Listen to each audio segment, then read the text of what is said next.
Il vient d'être à 17h. Bonsoir à tous et bienvenue dans l'édition d'information de ce lundi 4 août 2025. Voici les titres.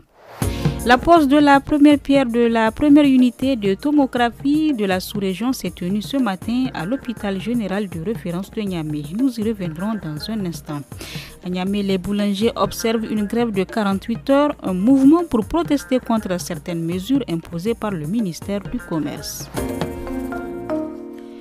Le président de la République, Abdourahmane Tchani, a posé ce matin la première pierre d'une unité de tomographie par émission de position à l'hôpital général de référence. Cette technologie médicale avancée, selon la présidente de la haute autorité nigérienne à l'énergie atomique Haniya, Mme Souley Zainabou, fait du Niger le pionnier dans le domaine. Elle est au micro de Mokhtar Hamadou. Le Niger a obtenu le financement pour acheter une machine de dernière génération pour le traitement du cancer et pour le diagnostic du cancer et qui est aussi utilisé pour les maladies cardiovasculaires. C'est la première fois que ce genre d'équipement va être installé dans la sous-région. Pour faire cet examen, la plupart des Nigériens sont obligés d'aller à l'extérieur. Donc la population va avoir à sa disposition ici à Niamey d'équipements vraiment performants.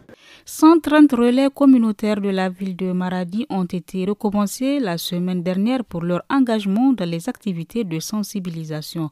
Le communicateur du district sanitaire de Maradi, Mohamed Harouna, a souligné l'importance du rôle joué par ces volontaires dans la promotion de la santé communautaire.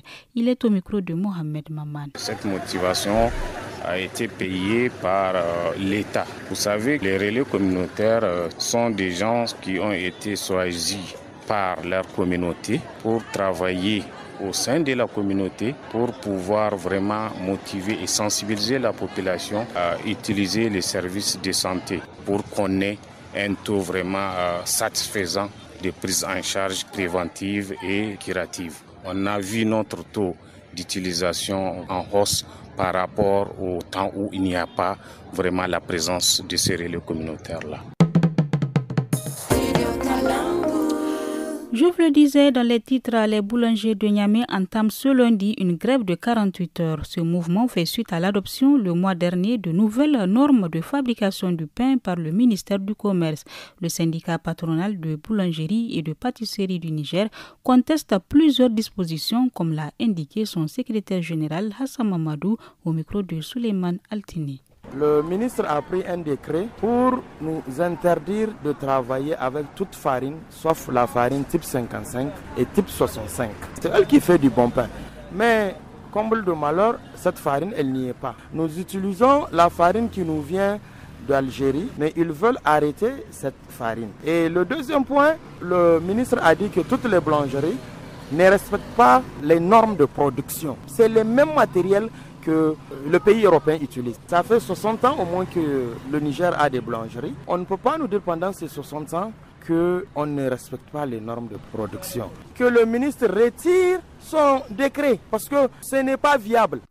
Pendant ce temps, une centaine de jeunes entrepreneurs du secteur agroalimentaire ont participé à une rencontre consacrée pour échanger sur les défis du secteur au Niger. Madame Soumaïla Hadjafati, présidente de l'association des femmes battantes, revient sur les enjeux abordés au micro de Ténijbo. Nous avons un consultant qui a répertorié toutes nos techniques et méthodes de transformation agroalimentaire afin d'étudier leurs forces et faiblesses.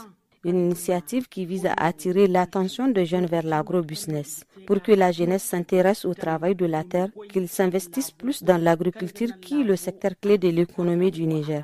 L'objectif est d'amener les jeunes à aimer l'agriculture, l'élevage et la pêche et surtout les appuyer à mieux participer au développement du pays. Pour terminer, le ministre de l'Enseignement supérieur, professeur Mahmoudou Seydou, a officiellement présenté vendredi passé les résultats globaux du baccalauréat session 2025 qui affiche un taux de réussite nationale de 33,58%. Ces résultats reflètent une légère hausse par rapport à l'année dernière où il était de 32,9%. Les résultats par type de bac font ressortir 29% au bac général, 69% au bac professionnel et 58% au bac technique. Et c'est la fin de ce journal.